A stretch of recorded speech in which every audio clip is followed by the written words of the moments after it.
All right, good evening. Daf Yomi for the week is sponsored by Josh and Chana Bernstein in honor of their son Penny's upcoming bar mitzvah. Still upcoming? 2 days more away. days. The Shabbos. All right, so that's amazing. It's going to be So it's a place to be. Yeah, absolutely. All right, good. So we are at the two dots, towards the middle of the page. Balei Mumin, Kuf Yadam and Aleph.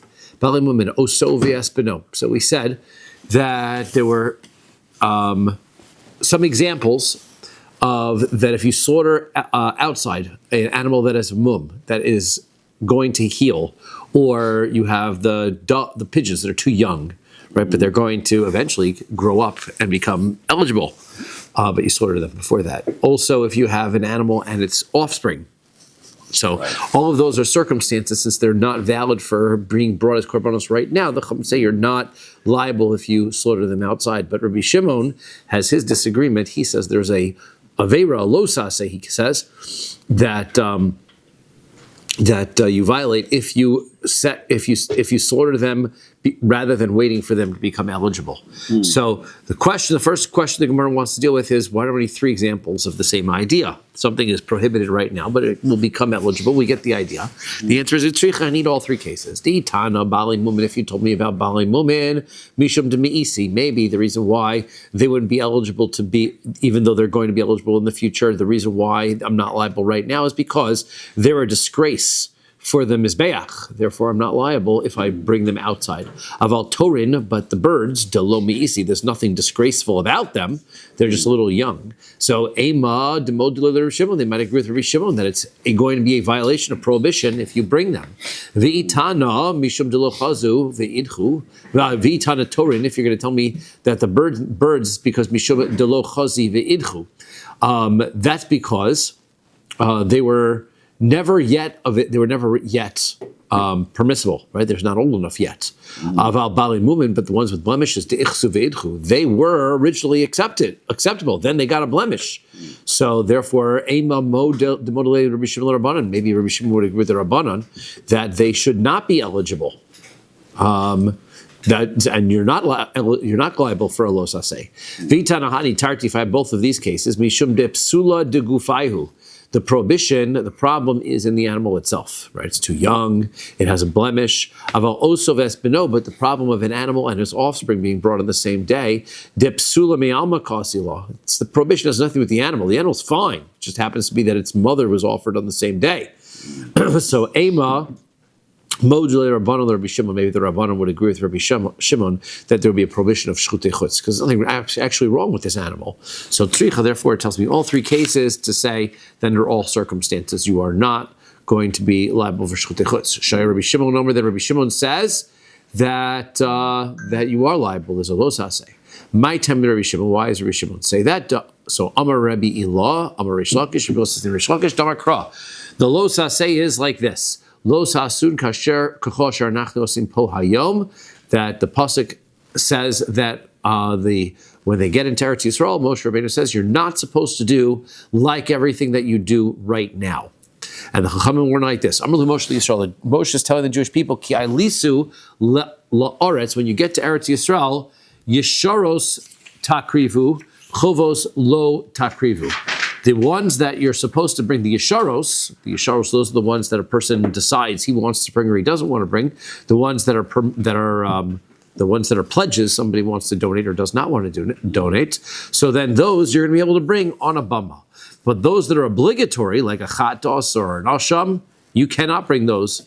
Even on a bama tzibur, says Moshe, you can't bring them at all. So, the Gilgal, we got Bishilo Mechusers Manhu. And the circumstance there is that Gilgal is not yet Shiloh. Meaning, why would you bring your korban right now when you could just wait until you get to Shiloh, which is just a few years away, and then you'll be able to bring your korban just fine. So therefore, V'kamar Lahu Moshe Lo Sasu. Moshe is saying, prohibition. Since you can't bring these korbanos, these obligatory offerings, a korban chatos or a korban asham, while we're in Gilgal, so it's a prohibition if you bring them, because you could wait till Shiloh when you can bring them. So therefore, Moshe Rabbeinu is telling us that if you bring an offering when you're not allowed, even though you could wait and then be allowed, that's a lo sase. You're saying you could not, for those 14 years, there was no That is right. chovos? They couldn't bring them at all, exactly. So what did you do in the Mishkan? Was there a Mishkan in Gilgal? They put up the Mishkan and they got, and it seems like that the Mishkan, it was okay, but then they got to Gilgal and it was not. Because it became Eretz Yisrael or something like that. It became more that you needed to have it established. So your understanding is, do they bring like carbon tamid and all the tzibur offerings? So that you could, because when the Mishkan is in Gilgal, it says the korbanos chova are considered mechusar zman, right? But I guess the ones that had to be brought right now, I guess the ones that had like a korban tamid, they could bring. So they had to bring the davos and the ones that were obligatory based on time, but any other obligatory offerings, and he specifically says, like, for example, chatos and anosham, which can wait, they should wait. Which is interesting. That's a long time to wait. Oh, so we're going to discuss that, right? So I'm Rabbi Yirmiyah, Rabbi Zera, Rabbi Yirmiyah says, Rabbi Zera, ihachi, milki, nami loki. They should get malchus, right? If you are, right, that there's a lo saseh. So if you're bringing this mechusar zman even inside the Beis Hamikdash, so according to Rabbi Shimon, they should get malchus for the lo saseh of lo sasun, right? So alama amar Rabbi Zera. Why does Rabbi Zera says that he says Maseches Chulin, that somebody who shechts a korban which is mechusar zman, that it's not yet time for inside of the azara, you don't get malchus because hakasuf nitgo la'aseh. The pasuk. Wouldn't it be nevera if you do it not at the right time? So that seems to be the issue, but he says you don't get malchus. Why? Because the Torah says it's not an avera in the sense of a lo saseh. It is a positive commandment, and the positive commandment he says here is in Shmos Chaf Beis Chaf Tes Kein ta'aseh l'shorcha l'tzonecha shivas yomim ya'imimo. So you should do for your oxes and your sheep, right? That for 7 days it stays with its mother, and then the pasuk says Bayom hashmini titno li. On the 8th day you can bring it. So therefore, the positive commandment is bring it at the right time, not don't bring it at the wrong time. So therefore, if you do shchita and mechusar zman, so then you're not in violation. You're only nase. But according to Rabbi Shimon, he just added a lo sase. So why is there? Rabbi Zera says you don't get malchus. You should get that. So the answer is ha nimili rabbanon. That is according to the rabbanon. The rabbanon say there's no malchus. But Rabbi Shimon, according to Rabbi Shimon, hakinami. Yeah, you're right. He's going to get a lo sase, right? Even for that. Okay, so now another potential answer to Rabbi Yirmiyah's question. Those Rav Nachman writes, "Pnim de Gilgal l'gabi shilu kechutz dami." He says that the inside area of Gilgal is outside of Shiloh, meaning that it was since you couldn't bring in Gilgal the obligatory offerings, so because the location that they're supposed to be brought is Shiloh, eventually, so that means that if you brought them in Gilgal, you are in violation of Shchutei Chutz from a perspective of Shiloh, even though like Gilgal is where the Mishkan is right now. Nevertheless, that doesn't count. It's Chutz. So therefore, what happens is you're being makriv. You're bringing them makriv them b'chutz outside kodems before there's man, before their time. So therefore, that means the pasuk says you're getting a lo saseh when you are doing both. It's the wrong time and the wrong place. So therefore, Rabbi Zera, who says that if you do shchita on an animal inside the azara, that's not the right time. It's not a lo saseh because it's not a lo saseh. Rabbi Shimon's lo saseh is only if it's both the wrong time and the wrong place. Okay, so another explanation about which pasuk Rabbi Shimon learns it from. So Rabba Amar Tami Rabbi Shimon. I'll give you a different explanation of what Rabbi Shimon. What does Rabbi Shimon mean when he says there's a prohibition? Kinetanya. We learn in the rice. Rabbi Shimon Omer Minayin lezoveach Pesach bebamas yachid b'shas isur habamos. How do I know that if I slaughter my korban Pesach on an individual person's bama during the time that bamos are prohibited? Shehu below saseh. How do I know I get a lo saseh for that? Talmud Lomad Pasuk says lo suchal lizboach es ha pesach. Animal? No, the bama is the personal altar, right? The mizbeach that's personal, away from the mishkan, away from the mishkan. Like what Noach did. Like what Noach, exactly, right? Like what Noach did. So how do I know that I get a los aseh in that circumstance? Because it says lo suchal zebach a pesach. You're not allowed to bring the korban pesach in your own house. Not allowed. Yochol af b'shas heter habamos kain. You might think that even during the time the bamos are allowed. Pasuk says you can't bring it in your backyard, so therefore it would be not allowed to be brought outside. So Talmud Lomar, the pasuk says b'achad sharecha. Pasuk says in one of your gates, meaning lo amarti lecha. The only time I tell you that it's prohibited to slaughter the korban pesach on a bama is el b'shas shekol Yisrael nichnasim b'shar echad, when all the Jews are supposed to go to one place. Meaning, once I've set up Yerushalayim as the official place, then at that point, if you do it on your personal bama, then you're going to be liable. But when there's no Yerushalayim yet, so then you're not liable if you bring it on your personal bama. So now, how's there no Yerushalayim yet? If Yerushalayim, well, there was Yerushalayim. They didn't build the Beis HaMikdash yet. That's what we mean. Yeah, fair. The accurate statement is the time they didn't they hadn't built the Beis HaMikdash and established Yerushalayim as the capital yet. Right. Okay, so now, Pesach, right, which is being slaughtered on an individual's bama. So Amos. So what are we talking about? What time? When is this korban being brought that this is talking about? So inema achar chatos, if we're talking, it's the 14th Nisan afternoon, which is the time the korban pesach is supposed to be brought. So then koris nami michayev. Then at that point, the brisa shouldn't be a los aseh, it should be koris, right? Because you're shochet bachutz, you're doing the shchitas chutz. Right, it's an offering that's supposed to be brought inside. You're bringing it outside at its right proper time. So shchutei chutzah should be getting karis for that. Olav kodem chatzos. We must be talking about where the los aseh applies is where it's not time for the korban pesach yet. Not time for the korban pesach. I can't get karis. Okay, so what prohibition am I violating? The answer is new prohibition. Don't check the korban pesach. Why is this ma'akev, right? Just because you're doing it chutz, you're not yotze the mitzvah. That's what it sounds like, yeah. Yeah. Right? That's what it sounds like, right? Lo suchal zebach pesach bechad sharecha. That's it. Xeris hakasuf. Don't do it by yourself. So, okay, so that's why you're going to get a los aseh. Gemara says, no, that's not a good proof, because liolam liachar chatzos. We're talking about after the afternoon. B'shas heter bamos kai. And this brisa is talking about when the bamos were permitted. That's why you're not getting karis. When bamos are permitted, there's a prohibition still. Los aseh, don't bring your korban pesach on a bama. So even when bamos were printed, you still couldn't do a korban pesach on your own. You still had to go to the Beis HaMikdash and bring it there. Now, v'ha b'shas isra bamos kamar. But how do you explain the brisa? The brisa says during the time that the bamos are prohibited. So the answer is isra bama lo heter bama lechavero. We mean it's during the time, afternoon, meaning the time that the bamos are now prohibited to him. Other people can use a bama. He can't because he's doing a korban pesach. Okay, next part of the Mishnah says, mechusar zman. Let's say that the korban is not at the right time. Why? Because the owner is not yet ready to bring his korban. For example, a zava, a woman who gives birth, you have to wait a certain amount of time before you bring your korbanos. So let's say you bring your korban before it's time for you to do so.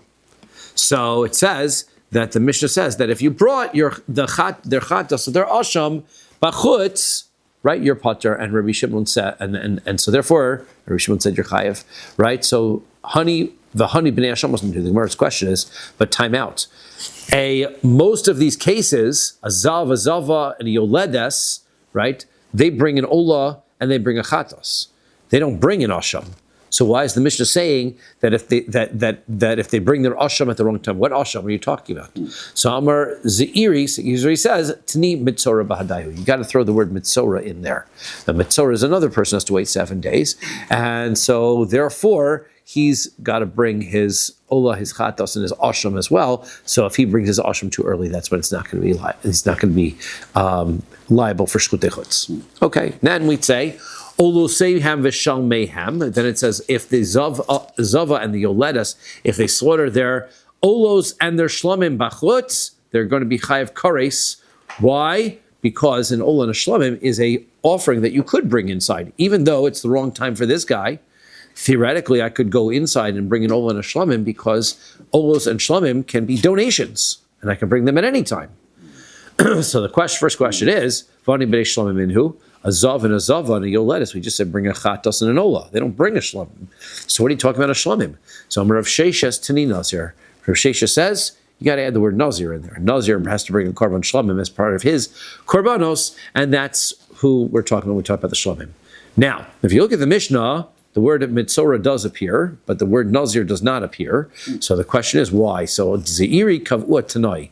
So Zeiri's point, right, that they changed the gears to the Mishnah, and they added the word mitzora in. The Rav Sheshes lo kavua tanai. Rav Sheshes is correct, but they didn't change the gears of the Mishnah. They just said you're talking about a Nazir, but they didn't change the actual text of the Mishnah. I'm not quite sure why. I was looking for an explanation of why one did, one didn't. I wasn't quite sure why. Potentially it's the generations or when, how long the Mishnah was around for already and they decided to leave it, but they didn't change. That's why the word Nazir does not appear. Amar Chilkiah Bar Tuvi. So Chilkiah Bar Tuvi, right? We changed the gear set to Bar Tuvi.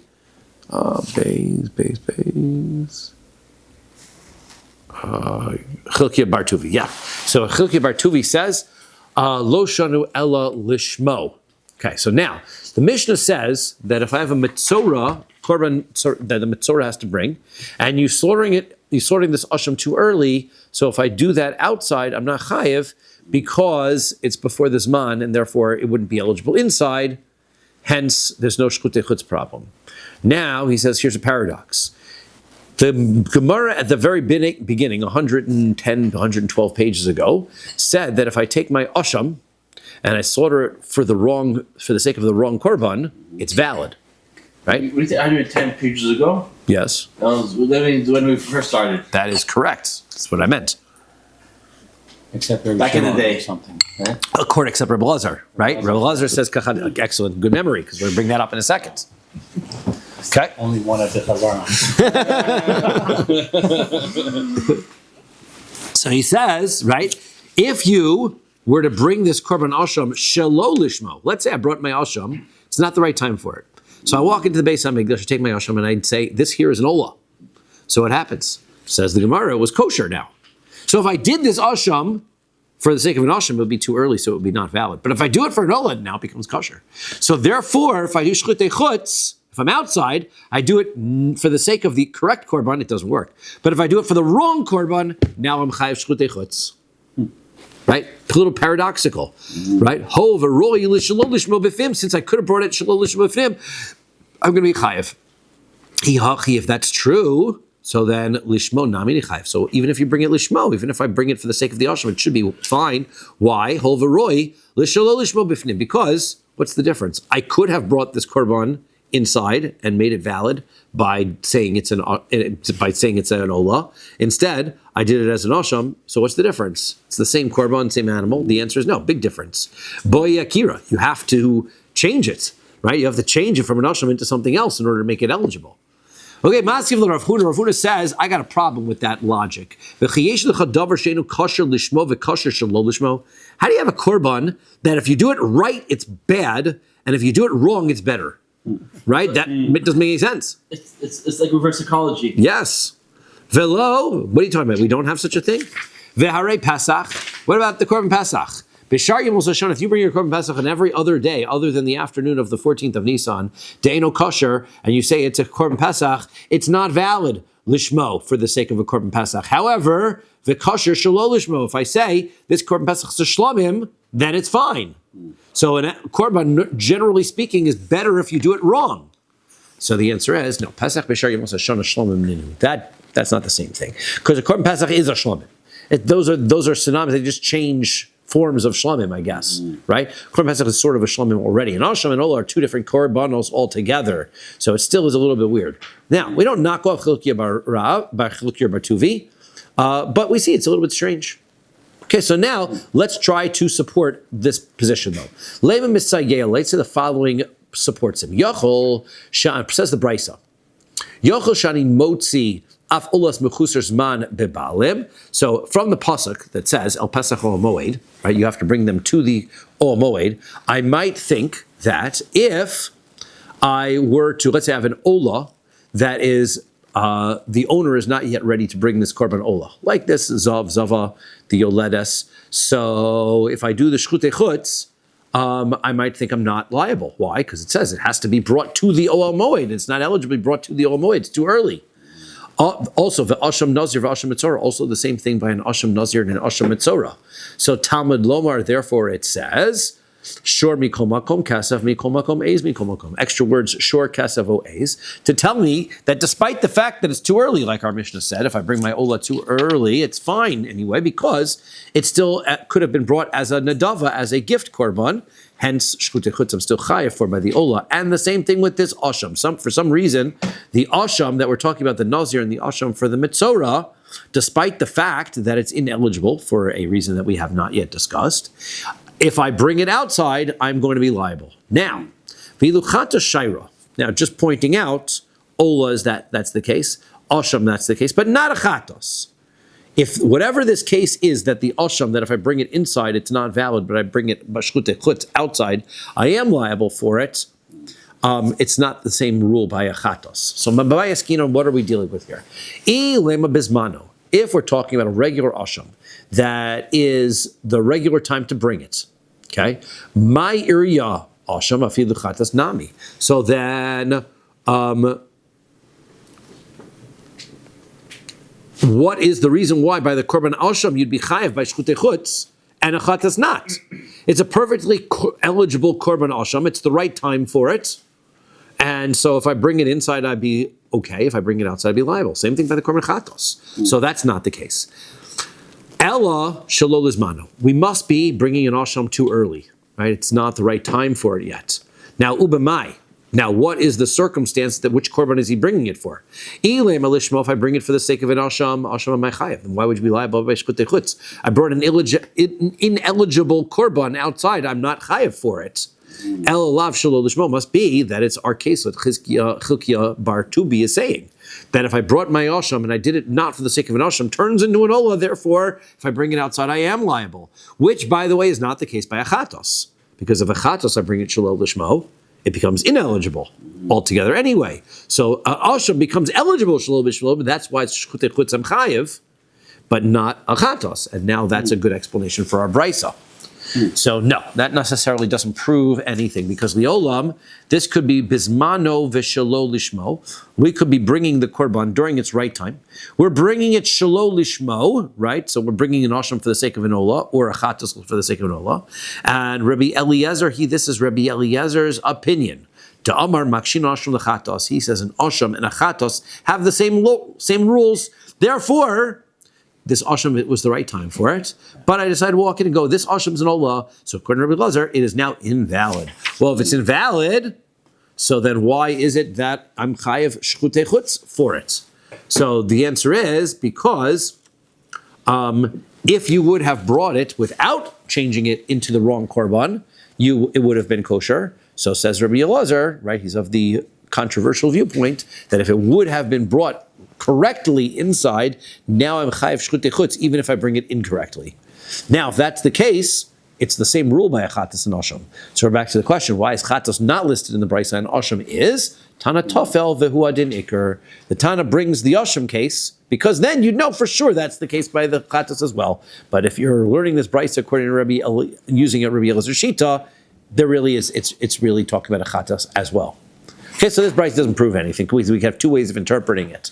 So we'll try a different brisa. Toshma, come and listen. Yachol shani marbe olas mechusar zman begufa. I might think that from the fact the pasuk says shoro kesavo eis, that an ola, which is that has a problem with the animal itself, right? The animal is 6 days old, too early to bring the korban. That I might be, from the fact that you said, no, I'm going to be chayav b'shchutei chutz anyway, even if the wrong, like we said, by the per individual, if it's not time for him to bring it, we said you're still liable if you do shchutei chutz. Might be even if the animal is ineligible, you're also liable. So it says, also bechatas bein begufa, bein bebalim. Also, same thing by a korban chatos. If the problem is with the animal itself, right, it's too young, or if the animal is, or the problem is the owner, right? Like he's a chatos that a nazir is bringing or a mitzvah is bringing. He's got to wait and it's too early. And you'd still be liable for shchutei chutz. Talmud the pasuk says, "Vel pesach ol moed." It has to be kol she'einu roy lavo. Pesach ol moed says that it has to be able to be brought to the ol moed. These animals cannot be brought to the korban ol cannot be brought to the ol moed. The animal is too young. The chatos cannot be brought, whether it's because of the person or because of the animal. So in chayav and olam, you're not liable for shchutei chutz on them. Now, says the Gemara, the ilu asham shaira. Asham's not listed in that brisa. So whatever this rule is, whatever the circumstance of this chatos is, Asham has a different rule. So but Ma'askin, what are we dealing with here?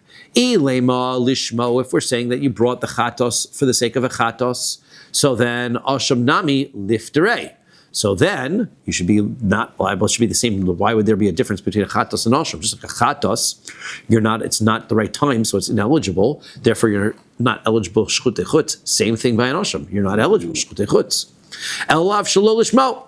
It must be we're talking about that you brought it shelo lishmo. And since it's shelo lishmo, the chatos becomes ineligible because you've ruined it inside, therefore you can't bring it outside. But the asham, when you bring it shelo lishmo, changes to a korban olah, which is perfectly fine to bring, and therefore you're chayav shchutei chutz. And that proves chilki bar tuvi. No, not necessarily.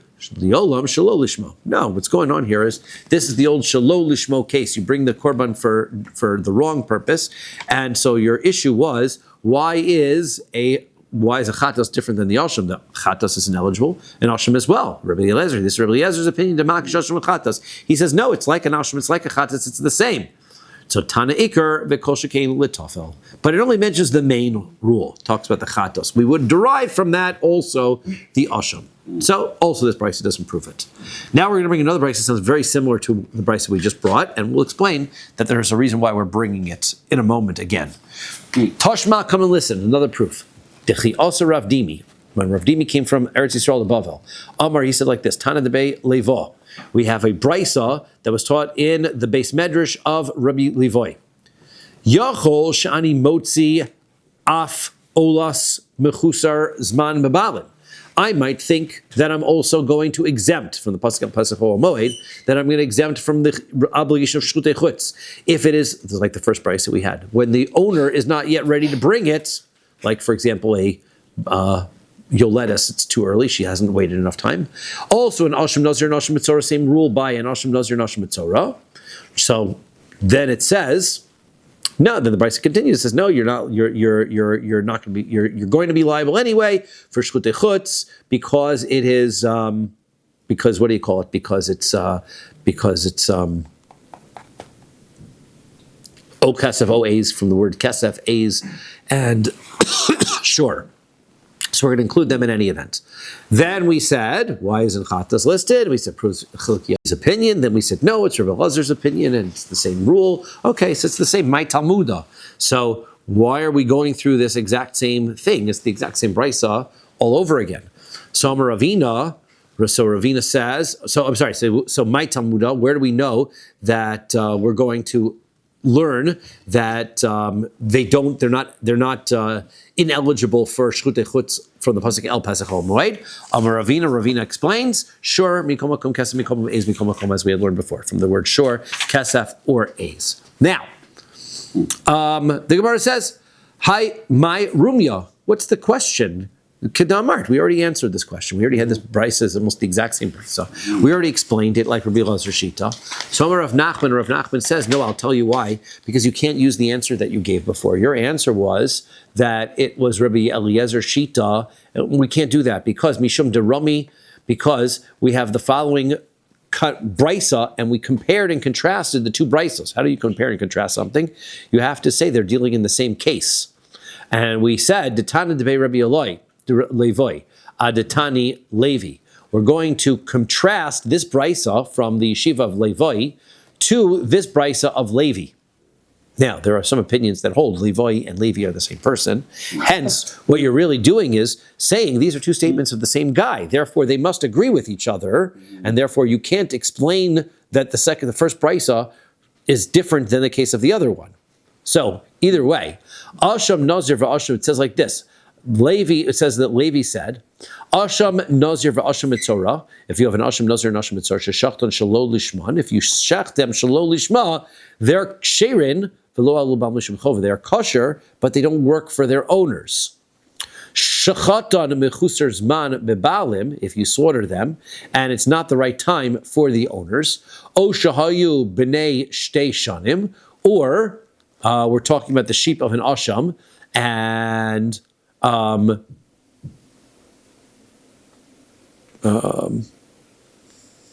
they're supposed to be 1 year old, and you slaughtered them as they're 2 years old. Ushchatan, and you slaughter them. Psulin, so they are puzzle because you slaughtered them. They're not the right time. Now we explain. Umeshani, in the explanation, Rav Dimi says, Lo kash, it's not a question. Kan lishmo, kan shelo lishmo. The Brisa of Levi says that this Asham is puzzle, is where he did the Asham for the sake of an Asham. Therefore, it's puzzle. But the Brisa that says that it's kosher is when it's shelo lishmo. So now it's very clear that the Brisa, the first Brisa, is talking about a circumstance where he does shchita shelo lishmo. And since he turns it shelo lishmo, therefore, if he now brings it outside, he's chayv shchutei chutz, which is Chukia Bar Tuvi's answer. So therefore, now that we contrasted these two brises together, we now understand the case of the first brisa, and it's not the case of that it's Rabbi Elazar's opinion. Okay, so fine. Rav Ashi Rami Masnisin Abraisa. Rav Ashi, we're going to say that Rav Ashi also holds like Rav Chilkiah, that once you change it shelo lishmo, it becomes kosher, therefore you're chayv shchutei chutz. Rav Ashi, Rami Masnisin Braisa, he takes the Mishnah and he contrasts it to the Braisa. Umeshani, and he explains, right, where the Mishnah says that if you do the shchita on the Asham before the right time, you're not chayav on it. And the Braisa says if you do the shchita on the Asham not the right time, you are chayav on it. So how do you have both of those cases? He says, kan lishmo, kan shelo lishmo. It depends. If you did lishma, the right for the sake of an Asham, then you can't bring your Asham not at the right time, and therefore you're not liable for shchutei chutz. But if you do it shelo lishmo, then it would be turned into an ola, and then it would be acceptable. Lema tehavi tiyufte de Rav Huna. So now that Rav Dimi, right, says he explains this brisa of Rabbi Avloi speaking as he did. So this should be a refutation of Rav Huna's answer, right? That he said that it is Rabbi Elazar Shita. So he's wrong. So the answer is Amalach Rav Huna. Rav Huna will say to you, no. What are we dealing with the brisa of Rav Levai? He says, Kigon shehifresh shtei hashamos lachrayos. This is dealing with a circumstance where you separated the Nazir, the Mitzorah separated two hashamos for achrayos. Meaning, he said that I have this animal is going to be my asham, and then the second animal is my backup. Right? So now when he says his backup, he says that if I lose it, it turns into an asham. But if it's not, then it's an ola. Okay, so now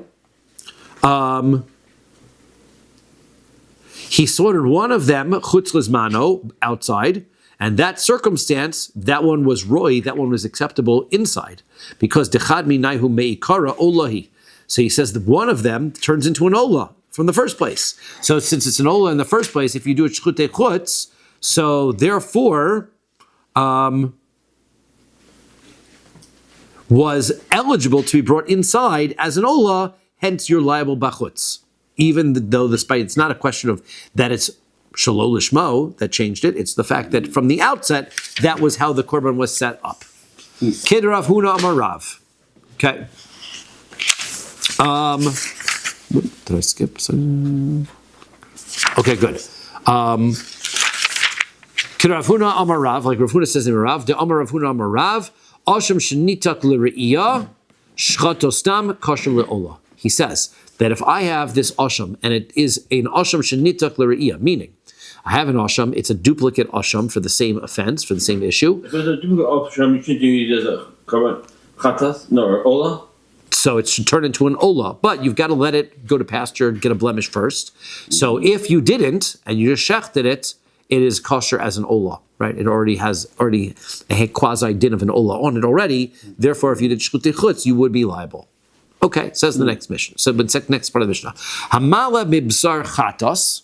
Okay, so if somebody burns outside from the chatos or from the asham or from any of the other kachim, kachim or kachikalim, or from the omer or the shtei lechem, so you're not liable. Because why? Those are edible parts. So the edible parts, you burn the meat. Like the bones are fat, or not at all. Correct. So but the bones don't have to be burned either, but the fats do. So if you burn the fats outside, I am chayev for burning bachutz, but not the edible parts, because they're not supposed to be burned. Not like the actual meat itself. Correct. So Tana Rabban and rabbis learn. Minayin lemale mi basar chatas mi basar ashim basar kachi kalim umi mosar haomer. How do I know in all these circumstances? If I take the meat from the chatas, the meat from the asham, the meat from any of the kachim, or the meat from the kachim kalim, or the leftovers from the korban omer which are consumed, or the shtei halechem, the 2 loaves of bread brought on Shavuos, v'lechem upon him, and the lechem upon him gets distributed to the kohanim to eat, u'shiari minachos, or the leftover parts of the korban mincha which get distributed to the kohanim to eat. How do I know that I'm patur if I burn them outside? Talmud Lomer, the pasuk says, asher yale olah. It has to be an olah, it has to be burned, right? Ma olah shehi ru'ya lahala, just like an olah is supposed to be burned. So af kol sheruya le'olah. So too, anything that's supposed to be burnt, that's where you are violating the prohibition of burning bachutz. Minayin she'af yotzeik. How do I know also that if somebody pours oil on a mincha, v'ha bolel, or somebody mixes the oil together with the mincha, v'ha poses, or somebody crumbles up the wafers, all these are part of the service of the korban mincha. Is there any forbidden oil that they're not allowed to use for the korban? You're supposed to use olive oil for the korbanos, right?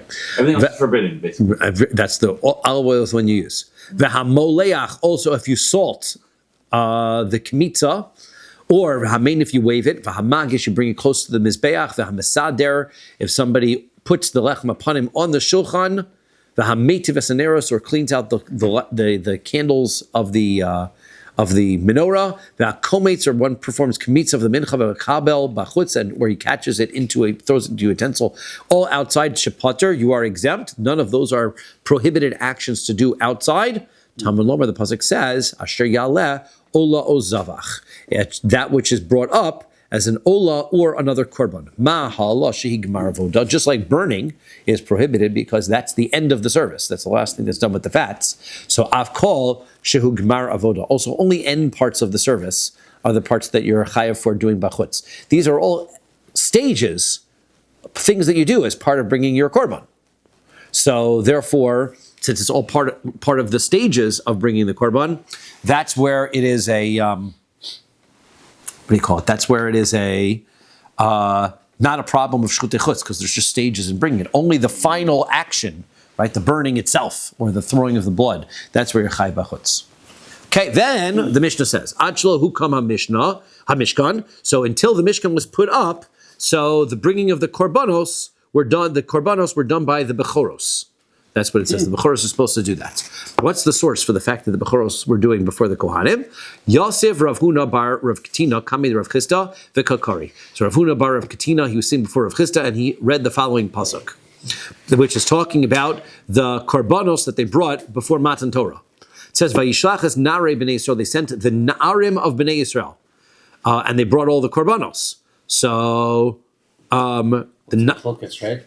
It's before or after Matan Torah. This not this pasuk, right? This pasuk is in Shmos Chaf Daled Hey.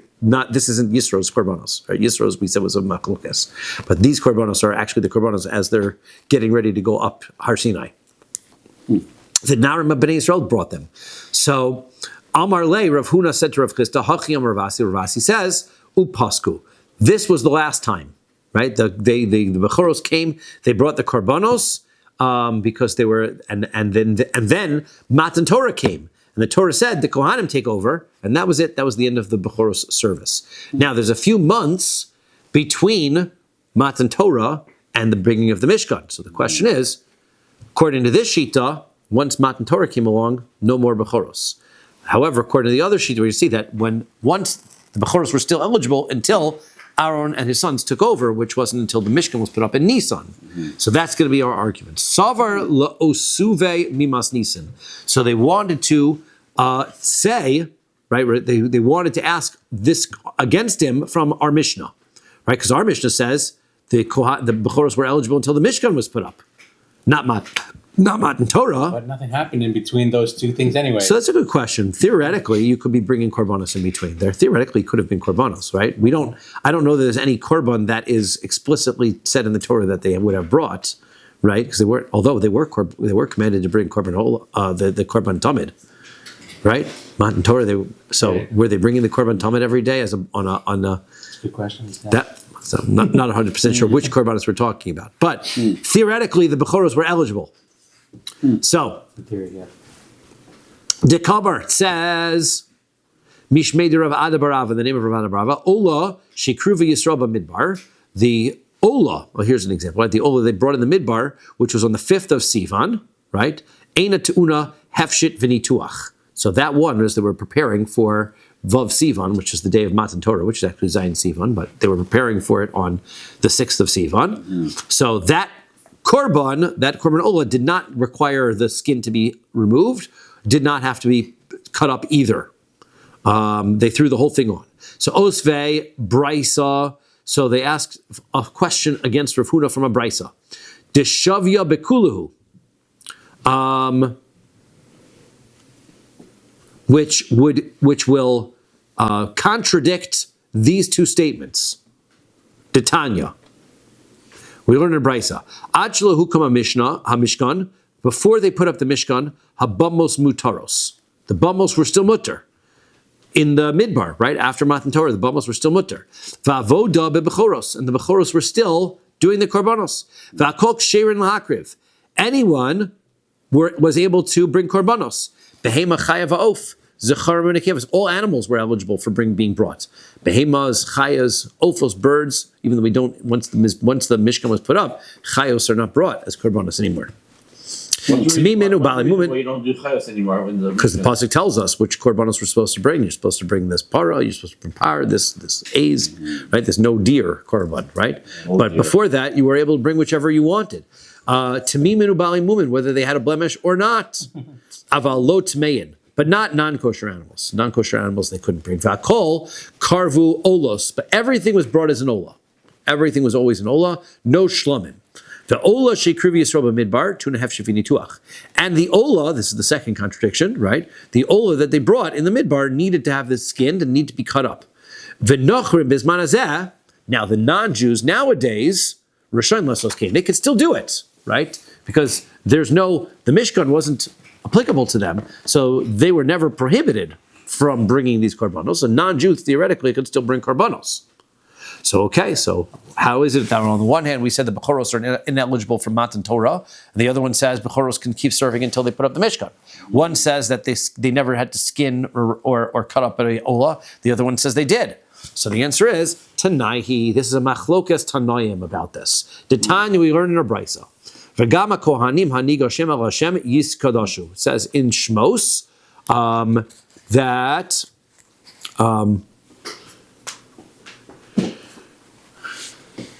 the kohanim are supposed to be able to come to Hashem, and they shall be holy. Now these are on these. There are no kohanim yet. So we're going to see who these people are. So Rabbi Yeshua ben Karch Omer, Zu Prishos Bechoros. The pasuk means to tell us the Bechoros, right? They were responsible, the Bechoros. They weren't Kohanim yet. This is Bechoros that are bringing these korbanos. So they were told they're not allowed to go up the mountain, right? They're told, even though you're the Kohanim, can't go up the mountain yet. You're calling the Bechoros Kohanim. That's correct. That's what we're saying. And Rabbi Omer, Zu Prishos Nadav Avihu. And Rabbi says, no, this pasuk is Nadav and Avihu, that they were going to be in charge of bringing korbanos, so they were told not to go up the mountain. So therefore, that's the distinction, right? Are we talking about the Kohanim? We're talking about, so this is the issue, right? Were the Bechoros still called Kohanim? It depends if they were still serving, right? They already did their last korban, so according to one opinion, yeah, they're still Bechoros until the Mishkan gets put up. They're still Kohanim until the Mishkan gets put up. The other one says, no, they're not anymore. Now Matan Torah comes, and Nadav and Avihu is what's referring to. How was Moshe Rabbeinu allowed to serve in the Beis Hamikdash? If the Beis Hamikdash was in Yerushalayim, I mean, Moshe was allowed to go to Israel. He didn't go. Moshe Rabbeinu was serving in the Mishkan. He never served in the Beis Hamikdash, right? If I said Beis Hamikdash, I meant Mishkan, but I don't know if I said that. But okay. Bishlama. So if we said, now, Laman Damar Zu Precious Nadav and Avihu. So I understand the one who says this is Nadav Avihu, Hainu Dichsiv. That's why the pasuk says that when Nadav and Avihu dies, it says, Hu asher diber Hashem lemor, this is what Hashem said, Bekrovaya Kadesh, that eventually I'm going to punish, that I am sanctified with those that are closest to me. Right? And so Nadav and Avihu, they were told not to go up the mountain, right? And then they didn't listen, and they brought an Ish Zara to the Heichal, so therefore they are going to be sacrificed. They're called the ones that he sanctified. Elaman Damarzu Prishas Bechoros, what is this Bechoros? So then, Heicha Remiza, where did Hashem say? He says that I am. Where Hashem says doesn't where did Hashem say the ones who came close to me? Where's the hint that Nadav and Avihu for what Nadav and Avihu did? Right.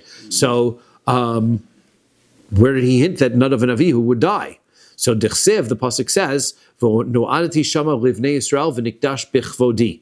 So the answer is, according to that opinion, they were doing the melachas of the Mishkan, they were putting the malacha together, and they were talking about bringing the Korban Tamid. And it says, I will become known there to the Bnei Yisrael, and b'nichdash bichvodi, and I will become sanctified with my honored ones. Al tikrei bichvodi, not in my honor, but ela b'mechubadai, those who honor me. So I'm going to be sanctified through Nadav and Avihu. Davar zer amar Kadosh Baruch Hu leMoshe. This is what Hashem said to Moshe. V'lo yad'o ad shemesu bnei Aaron. Moshe didn't understand what he was talking about until eventually he said, I'm going to be sanctified with those that are close to me. And he didn't understand what he was talking about until Nadav and Avihu died. Then Moshe Rabbeinu says, okay, now I understand. That's when Moshe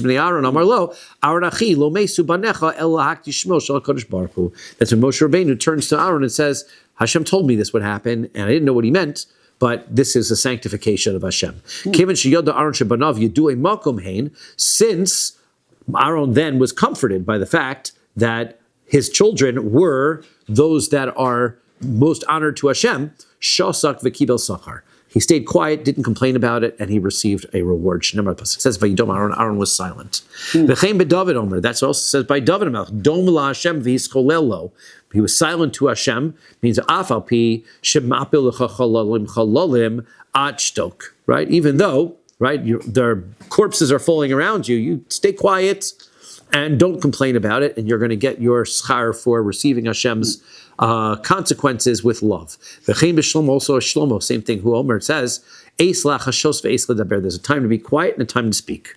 Right? Pamim sheshosek u'mekabel sachar al shtika. Sometimes you stay quiet, you don't complain, you get reward for that. And sometimes pamim medaber mekabel sachar al dibur. Sometimes you have to speak out and you praise Hashem and you get reward for that. That's what Rabbi Chia bar Abba says in Rabbi Yochanan. How do you explain the pasuk that says Nora Elokim mimigdashecha, that Hashem is awed from your holy place? Al tikrei mimigdashecha ela mimikudashecha. You are, Hashem is awed because of those who make you holy. B'shasha osa Kadosh Baruch Hu din bikdoshav. When Hashem makes judgment, he becomes sanctified through those who make him holy, misyarei. So then people become fearful, umis'ale, umishalel, and then he is elevated. Hashem is elevated in their eyes, and he's praised in their eyes. Okay. Now, elakasha ola. We still need to understand why we understand the conflict between Bechoros and Kohanim. It's machlokas. But what about this ola that was skinned and cut up or not skinned and cut up? So Trei Tanahi, again, that is also a machlokas time. The Tanya Winter Bryce, Rabbi Shmuel says, Klolos nemru b'Sinai upratos b'oha moed. When the Torah was given, they got the general rules, right? But then Moshe comes along and he gives the details at the Oha Moed of how things are supposed to do.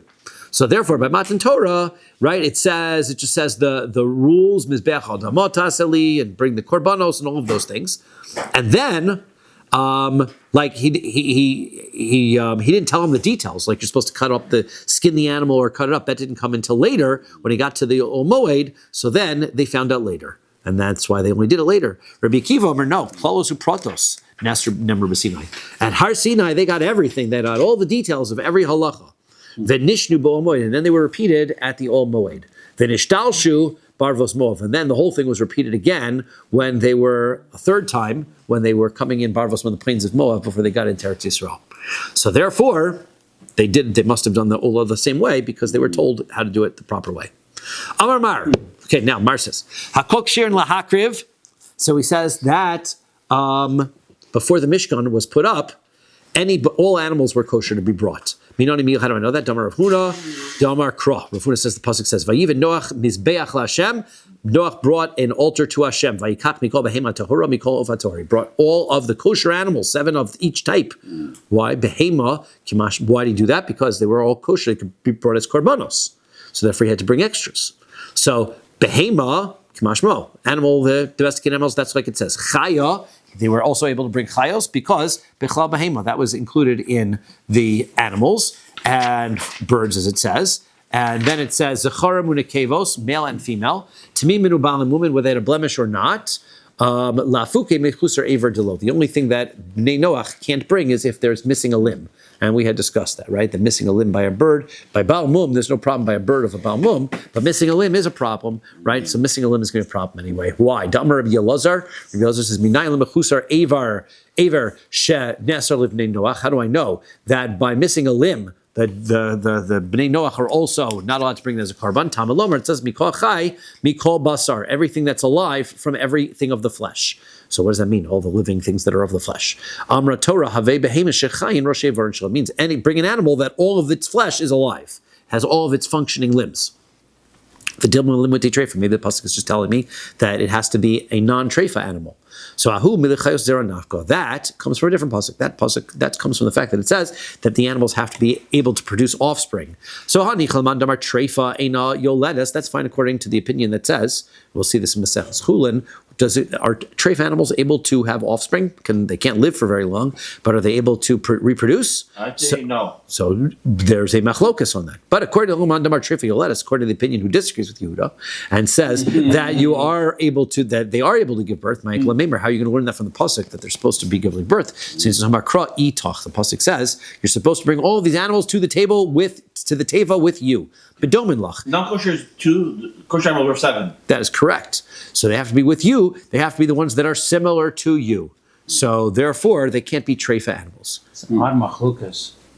Machlokas is, can they physically actually do it? Yes. Okay. That is correct, yes. Couldn't you check and see? Why don't they just check and see? Right? So because it would be not clear to be able to determine which animal, and not all treifos are clearly external, so you're going to say, oh, well, it's not really a treifa because I guess it gave birth, right? So we'll see that machlokas when we get to Maseches Chulin. V'dilma Noach gufei treifa hava, maybe Noach was a treifa. So you're bringing animals like him, so you're bringing treifa animals. So what do you mean he was a treifa? maybe he had a hole in his lung, right? Maybe he was We should be with the moon or something. yeah, if he was treifa. So Tamim Ksivbe, he's called Tamim, he's not treifa. Yeah, well, Dilma Tamim B'Dorachav. Tamim is a description of his characteristics, not his body. No, tzaddik ksivbe, he's a tzaddik. That's descriptive of his characteristics. Yeah, but Dilma Tamim B'Dorachav, tzaddik b'masav. Maybe he was a tzaddik in his midos, right? But he was a tzaddik in his actions. So therefore, Tamim does refer to his body. So Isal Kodaitach, the Noach Gufei Treifa Hava. 1 second. If Noach is a Treifa, my kamarli, what is Hashem telling him then? Noach, de kavase ayil, bring him an animal that's like you, shleimim lota, but not a healthy one. You're only supposed to bring unhealthy animals. That makes no sense. So rather, he's saying like you, meaning you're healthy, so the animals are healthy. Now that we're saying that we're going to say that the animals have to be healthy from the word itach. What is the purpose of the pasuk that says the animals have to be able to reproduce? Ma'odatim would have thought itach, they have to be like you. Litzav sabiyama, they're coming to keep you company, right? Afilu zakin, afilu saris, even if the animal is already sterile, even if the animal is too old to have offspring. Kamash and therefore Noach is told, no, they cannot be sterile animals. They have to be able to produce offspring. Then we say tahor naval lo tamein. They have to be kosher animals, not non-kosher animals. Tamein utahorin bahayishata. But 1 second, there was no such thing as kosher and non-kosher. The Torah wasn't given yet. What does that mean? Noach's telling them, bring the kosher animals, don't bring the non-kosher, different types.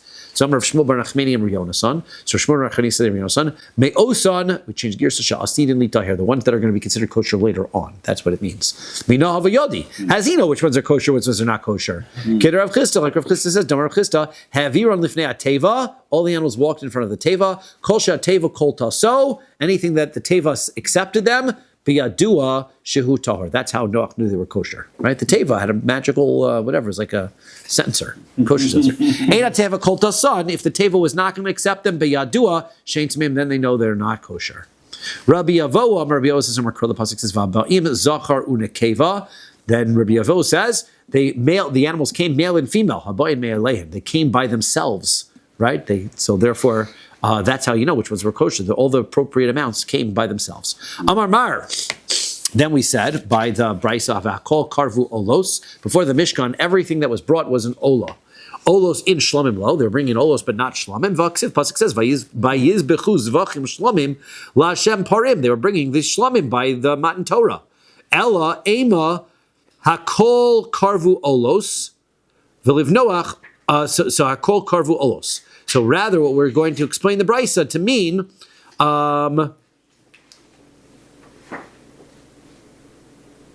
When it says all of them are able to be brought as olos, means all animals can be brought as olos. But then when it says, then it says hakol means all the people, Bnei Yisrael and Bnei Noach are karvu olos. Both Jews and non-Jews can bring olos, but only Jews can bring shlomim.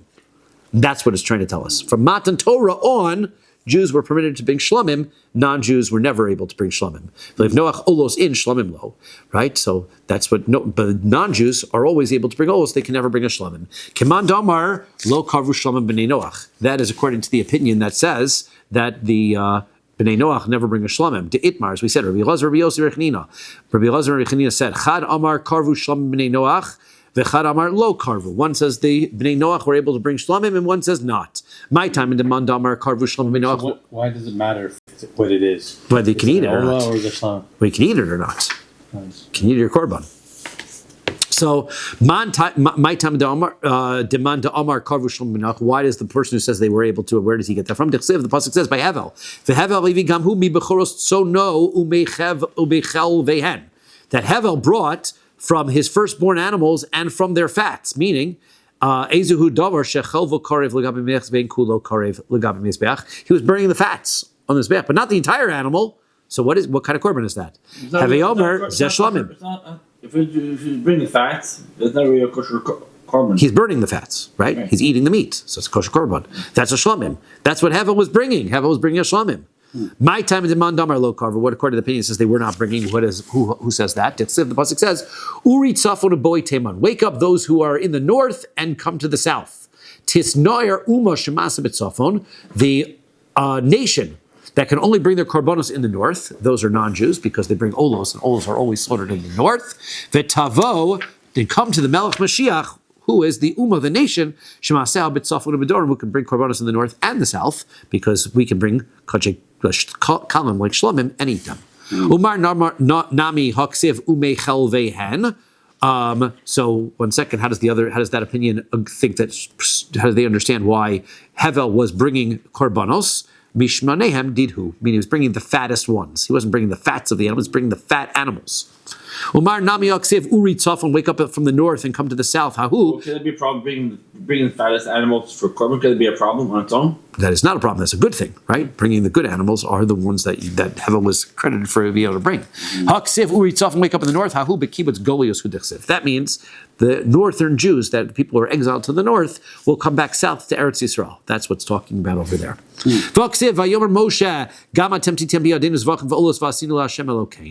How do you understand what's going to come up in a couple parshios from now? Moshe Rabbeinu is going to tell Paro, you're going to let us go, and you're going to bring us olos and zvachim.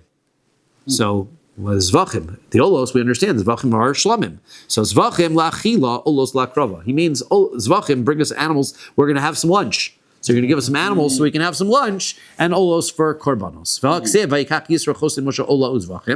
do you explain Yisro? He brought an olah and he brought zvachim, and also a few parshos. That, Yisro did bring olos and zvachim. They were shlomim. But Yisro came to visit Moshe after the Torah was already given.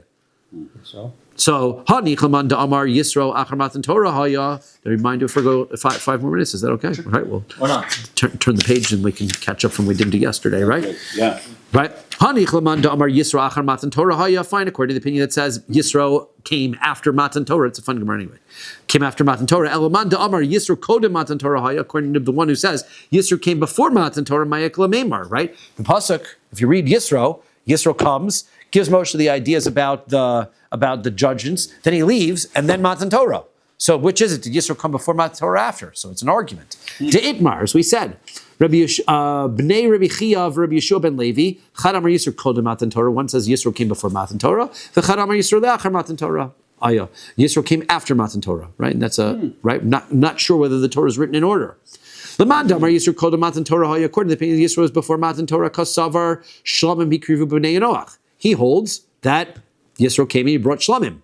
That's okay, because he holds that the non-Jews were able to bring a Shlamim. It's only according to the opinion that says non-Jews weren't able to be a Shlamim that we have to put Yisro after Matan Torah.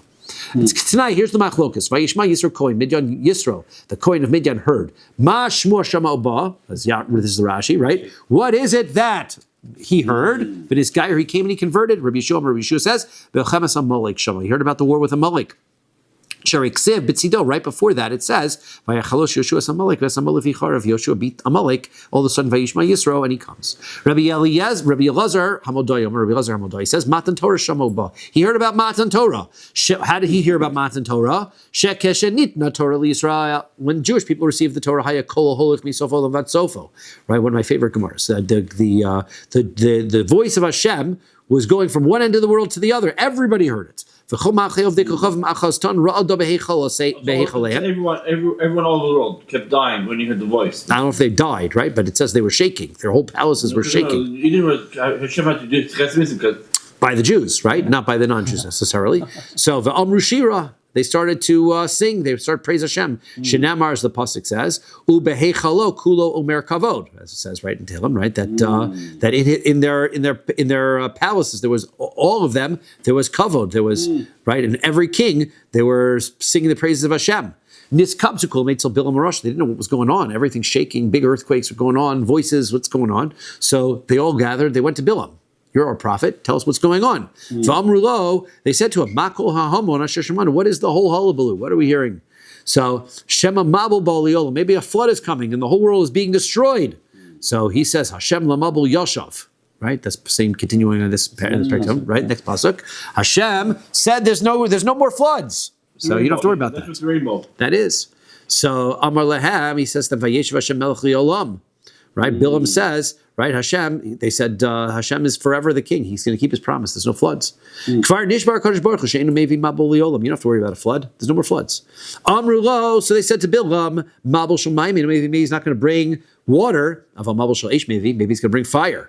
Shenemar, as the pasuk says in Shishaya, ki ba'esh Hashem nishpat. Hashem could judge with fire. Amar lehan, Bilam says, kvar nishbar she'enu mashchis as kol basar. We already know he's not going to destroy the whole world, even with anything, because makol hehamon hazesh Hashem. He says, what is the whole noise that we heard?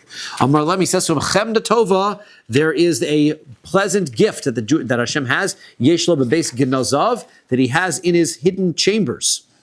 Shahaisa genuza etzlo, which was hidden by him, Tuf Kuf Ayin Daladoros, for 974 generations. Right? That's minus the 26 that then was from Adam until Moshe. So there were 1,000 generations until Matan Torah. Hashem had it for 974 before Shenivra, before the world was created. He's now trying to give it to his children, Bnei Israel. Now it says, Hashem owes La'amo Yitain. Right? The next passage. Right? Right? So, no, that's not yet, right? They say Hashem owes, Hashem's giving his strength to the Bnei Israel. Miyad paschu kulam, then the non-Jews answer, Hashem yivarech esamo b'shalom. Hashem should bless the Jewish people with peace, right? Because they're keeping the world together, right? Because they see the spiritual and the physical, they don't combine together. The whole world is shaking to be torn apart. And Bilam's saying, no, that's the purpose of Kahal Yisrael. Kahal Yisrael can merge these two things together in peace. They said, great. The Jewish people should be in peace. That's why if the Jews stop learning Torah, the world gets destroyed. Right? Because the secret of the Jewish people learning Torah is what keeps the world together. Rabbi Eliezer says, Kriyas Yamsuf Shamova. You know what it was that Yisro heard? He heard about Kriyas Yamsuf.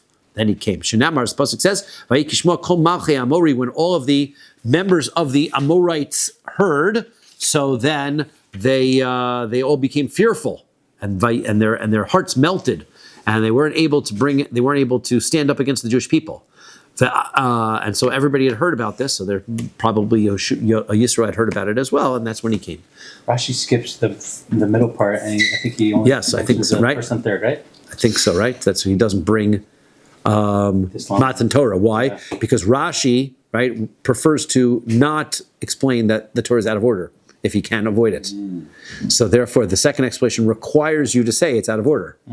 So he skips that explanation, right? Rashi tries to keep things simple.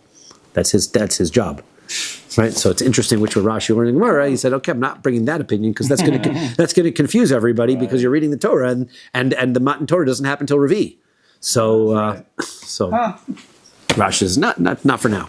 When you read the Gemara, you'll see it. V'af Rachav Hazona. Now Rachav, who was a prostitute, who was during the times of Yehoshua, and the spies, the story is that the spies go in to scout out the area, and she hides them. The Amra Lishluchi Yeshua, she says to the messengers of Yeshua, Ki shamanu es asher hovish Hashem es me Yamsuf. Right? The reason why everybody is scared around here is because they heard about Yamsuf, and everybody's petrified of it. So their hearts were set. Now, Maishna Hasam, why is it by the splitting of the Jordan River, when Yeshua comes, they split the Jordan River, Damar lo hayabam od ruach, they didn't have any more energy to be able to fight. But here, by Chris Yamsuf, it's even worse. Dekamar lo kama od ruach beish, there was no more strength in a man. What does that mean? A man? Tafilu akshuye nami lo akshu. Men were not able to have relations. They were so petrified, they were unable to physically participate in relations. We know Yoda. How would Rachav know such a thing? Damar Mar says, Ein lecha kosar v'nagid shlo ba al Rachav azona. She was a very good businesswoman, and so therefore, all of a sudden, no customers. No customers. So Lot was a very good business person when it comes to tricking people. Who was? Lot, yes, but different. Yeah. Amru bas eser shadim haisa keshe yotzu Yisrael Mitzrayim. She was 10 years old when the Jewish people left Mitzrayim. V'zonza kol arbaim shana shaya Yisrael b'midbar. She was a prostitute for all that time, from the time the Jewish people left Mitzrayim all the way until 40 years later. Liachar chamishim shana nis gaira. After she was 50 years old, she converted to Judaism. Amra, she said, Yehemochu li b'schar cheva chalon u'pishtim. Everything, I should be forgiven for all of my averos, based on the fact that I saved these spies with my rope, my window, and hiding them in the flax. That's to stop. Beautiful. Omar. That was beautiful. We could not anymore. He was not going to be here.